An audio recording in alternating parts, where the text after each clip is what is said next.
What's good, people? It's Joshua from Joshua Chubb Photography, back again with another video. And in today's video, I'm going to be talking about this guy, the Fujifilm Instax Mini Evo. So this will be my review of the camera, official review. And to be honest, it's not a bad little camera. It's also a photo printer, for those of you who don't know. And so my biggest reason for getting this particular unit is, well, first off, if you've watched the channel, you know I love printing out my own photos. I have the Instax link wide up here. They actually just released, Fujifilm just released a Instax link square. I'll probably definitely be picking up one of those.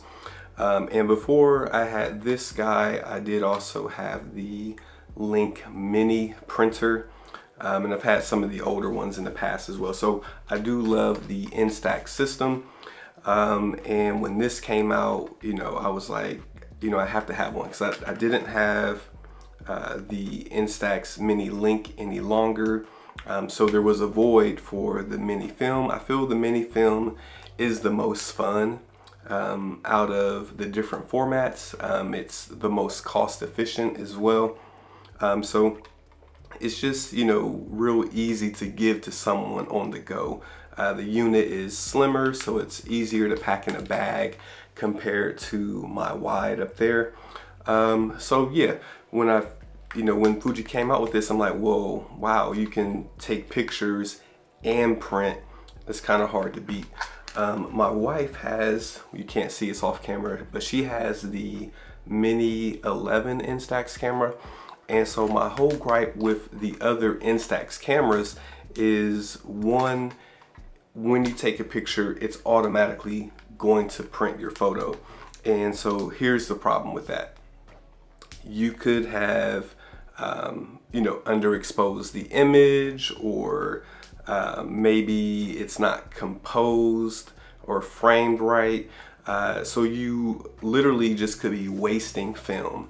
And I'm not a big fan of that because, you know, let's be honest, the film isn't the most cost efficient. It comes out to about $1 per photo, which, I mean, isn't bad. But if you go through a whole pack and let's say out of 20, you might have 5 that are actually keepers, then, you know, you're really starting to waste your money. So with this one, you do have the option to actually not print the photo.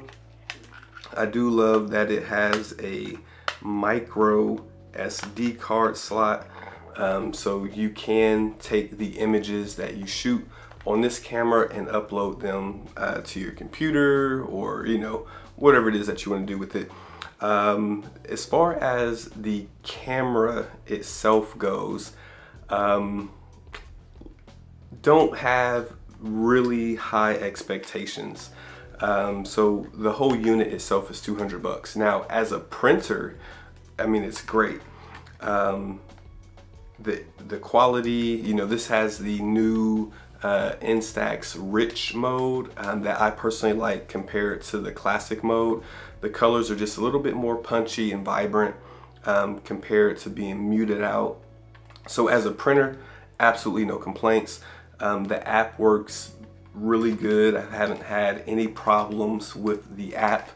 Wish Fuji would fix the app for the digital cameras, but that's another story. So the app works really good. As a printer, no complaints whatsoever. But as a camera, you know, the quality isn't the best.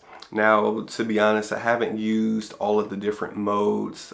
They have like lens options and filter options. So together, there's 100 different combinations that you can go through and try. I didn't really buy it for that purpose. I just kind of wanted something I could maybe take a couple snaps on the go, and then just kind of leave it at that. So as far as that goes, the pictures that you get when you print them, they're decent. But you have to keep in mind, the sensor on this camera, I think it's like 1/5 of an inch. So you're not going to get really any low light performance. You're not going to get any depth of field. even though it says that it's a 28mm f2 lens. And so someone had asked when I first did the unboxing for this video, was there anything that you might want to see? And someone wanted me to compare it to just like a normal digital camera. And so what I did is I took this camera and the XE4 combined with the 18mm f2, and I just kind of went on a little photo walk and took some pictures side by side to kind of see how they compare. Now obviously this, like I just said, the sensor I believe is 1/5 of an inch compared to a APS-C sensor camera. The quality difference is going to be night and day. So to try to make the playing field even, I decided to shoot the XE4 in small JPEG 3x2. So it took the 26 megapixels down to about 6 megapixels, if I'm not mistaken. And then I believe this camera here is right around 5 megapixels. So I tried to make it as fair as possible. And so I do have some sample images. But before I get into that, what I did is for each of the photos, I printed a picture taken with the Mini Evo. I printed it out, and I also printed a picture from the XE4 to see what do the differences look like on film, and then 2, what do the images actually look like in digital. I think in digital is the better term. So anyway, let's see here. So this was a little waterfall. Let's see if we can get close enough. This one here is going to be the XE4 that I'm shaking. And hopefully this really translates on camera. Now it is kind of hard to really test, to expose them just right. So you there is a exposure compensation that you can adjust on the Mini Evo, but it's not the same as, you know, actually tweaking your shutter speed and aperture and, you know, all those things. So anyway, on this one, I mean, I do think that the one from the XE4 looks better, but honestly, look at this. It's pretty close focusing. I'm on the Sony A7 IV, but I got the Sigma 24. But anyway, you can kind of see the difference in the color, the grain. When we get into the actual digital image, you'll see that the grain is a lot more pronounced on the Mini Evo. The Mini Evo actually reminds me of shooting film. When I look at the digital image compared to like some film that I recently shot, it's like, wow, this really looks like film. And I did mention that, of course, the low light performance isn't that great. The Mini Evo does have a built-in flash here, so that can kind of help counteract that, but just thought you guys should know. So yeah, that was just like a little waterfall. This one here is a mural that's here in Augusta, Georgia. Of course, this is like the home of James Brown.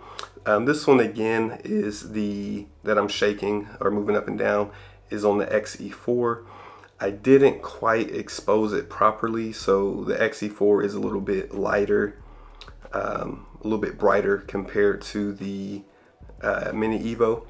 And I thought that this Mini Evo shot looks extremely great. And the sun was actually facing onto the building. So when you're shooting subjects in direct sunlight, it's really good. I think that's when you get the best image quality from that camera, when you're using it as a camera. Okay, so this one is a shot that I just did of my wife. And again, I got the XE4 here. And again, it's kind of hard to get them exposed in the same way. But the colors are, you know, just more vibrant on the XE4 compared to this. But you know, if you were just, you know, giving out snapshots on the go, it's not bad, you know. It's not the greatest, but it's not bad. I just underexposed that one just a little bit too much. So this one here, let's see. This is my favorite candy in the world, hot tamales. Let me know what y'all favorite candy is. I was just eating some Skittles in the last video. But again, XE4 is on this side here. And again, it's just kind of hard to expose. Doesn't look bad. But one thing that you can tell, so look at the picture in the background.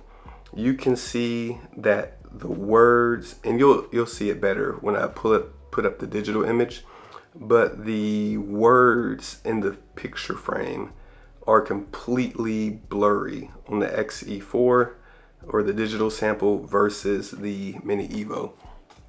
And that just shows you like the difference between, you know, sensor size. So sensor size does matter, you know, at the end of the day.